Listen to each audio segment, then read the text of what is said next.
DTV Odia देखिवा पई subscribe करंतु एवं बेल आइकन को मध्य दबाई दियंतु। कोलकाता हावड़ा ब्रिज रे एबे भी सुबुची कहा कांतिबार स्वर जहा पछरे अछि एक भयंकर कहानी।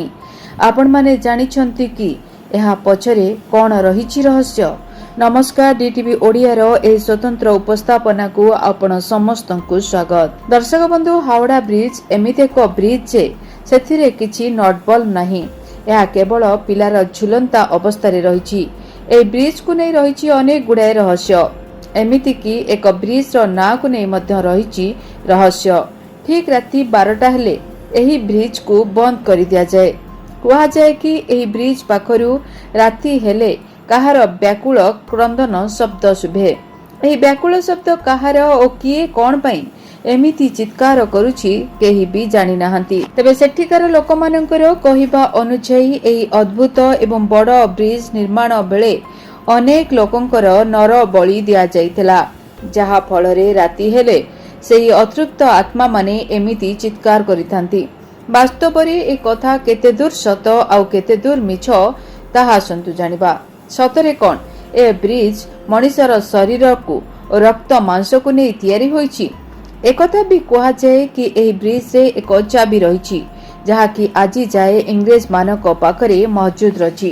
ତେବେ କାହିଁକି ଆଜି ଯାଏ ଇଂରେଜ ମାନେ ଏହି ଚାବିକୁ ଫେରାଉ ନାହାନ୍ତି? କ'ଣ ରହିଛି ଏହା ପଛର କାରଣ? ଏହା ପଛରେ ଏମିତି କିଛି ରହସ୍ୟ ଲୁଚି ରହିଛି ଯାହାକି ହାବଡ଼ାରେ ରହୁଥିବା ସ୍ଥାନୀୟ ଲୋକଙ୍କୁ ମଧ୍ୟ ଜଣା ନାହିଁ। ଏହା ପଛରେ ରହସ୍ୟ ଜାଣିବାକୁ ହେଲେ ଆପଣମାନଙ୍କୁ ଯିବାକୁ ପଡ଼ିବ ଇତିହାସକୁ। ଯେଉଁ ସମୟରେ ବ୍ରିଜଟି ନିର୍ମାଣ କରାଯାଇଥିଲା, ରାତି 12ଟାରେ ବ୍ରିଜ ବନ୍ଦ ହେବାର କାରଣ ଏହା ଯେ ସେହି ସମୟରେ ଇଂରେଜ ମାନେ ଏହି ସମୟରେ ବ୍ରିଜଟିକୁ ବନ୍ଦ କରିଦେଇଥିଲେ। ଏହା ସହିତ ଚେତାବନୀ ବି ଦେଇଥିଲେ କି ରାତି 12ଟା ହେଲେ ବ୍ରିଜ ବନ୍ଦ କରାଯିବ, ନହେଲେ ବ୍ରିଜଟି ଗଳି ପଡ଼ିବ। କିନ୍ତୁ କାହାକୁ ସଠିକ ଭାବରେ ଜଣା ନାହିଁ କି ବ୍ରିଜଟି ଦିନ ନା ରାତି 12ଟାରେ ବନ୍ଦ କରାଯିବା କଥା।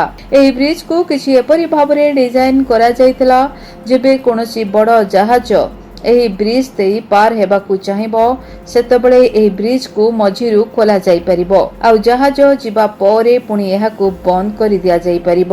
ଏବେ ଯାଏ ଭାରତୀୟଙ୍କୁ ଇଂରେଜ ମାନେ ସେହି ଚାବି ଫେରାଇ ନାହାନ୍ତି। ଏହି ବ୍ରିଜର ଇତିହାସକୁ ଦେଖିଲେ ବ୍ରିଜଟି 1982ରେ ନିର୍ମାଣ କରାଯାଇଥିଲା। 1983 ଫେବୃଆରୀ 1 ତାରିଖରେ ଏହା ଖୋଲା ଯାଇଥିଲା। ସେହି ସମୟରେ କୋଲକାତା ଏବଂ ହାବଡ଼ା ମଝିରେ କୌଣସି ବି ବ୍ରିଜ ନଥିଲା।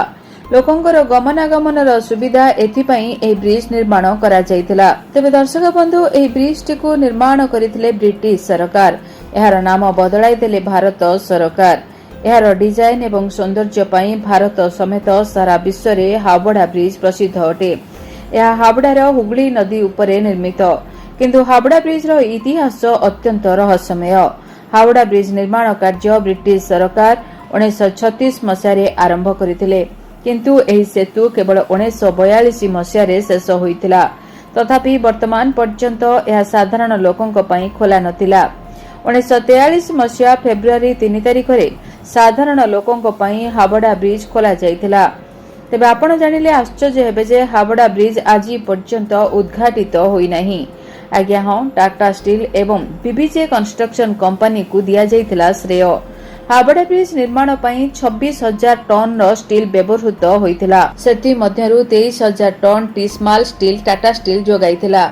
ଏହାର ନିର୍ମାଣ ପାଇଁ ଶ୍ରେୟ ଟାଟା ଷ୍ଟିଲ୍ ଏବଂ ବିବିଜେ କନଷ୍ଟ୍ରକ୍ସନ କମ୍ପାନୀ ଲିମିଟେଡ୍ର ଶ୍ରମିକମାନଙ୍କୁ ଦିଆଯାଇଛି।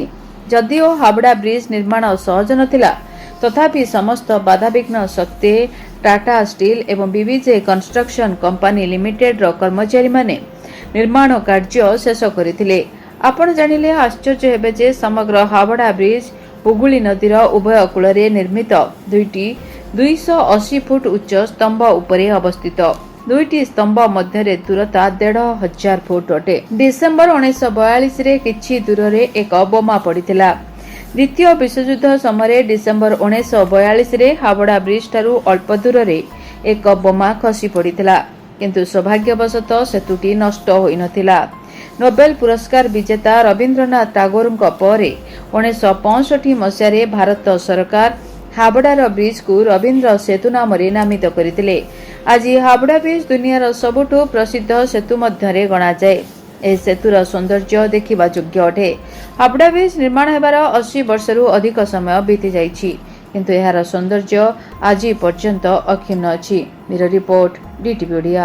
ଯଦି ଆପଣଙ୍କ ଜୀବନରେ ବ୍ୟକ୍ତିଗତ itiପାରିକ ସମସ୍ୟା, କର୍ମକ୍ଷେତ୍ର ନିଯୁକ୍ତି, ବୈବାହିକ ସମସ୍ୟା, ବାସ୍ତୁ ଦୋଷ ଏବଂ ମାଲି ମକଦ୍ଦମା ଆଦି ସମସ୍ୟା ଥାଏ, ତାହେଲେ ସମସ୍ୟାର ସମାଧାନ ଓ ପରାମର୍ଶ ପାଇଁ ଆମକୁ ଯୋଗାଯୋଗ କରନ୍ତୁ। ଜ୍ୟୋତିର୍ବିଦ doctor Bhabani Shankar Mahapatra, Budheswari colony, plot number 26, Bhubaneswar. Phone number 9776833302 9439444924। ଆମର ୱେବସାଇଟ୍ www.srijagannathastro.com।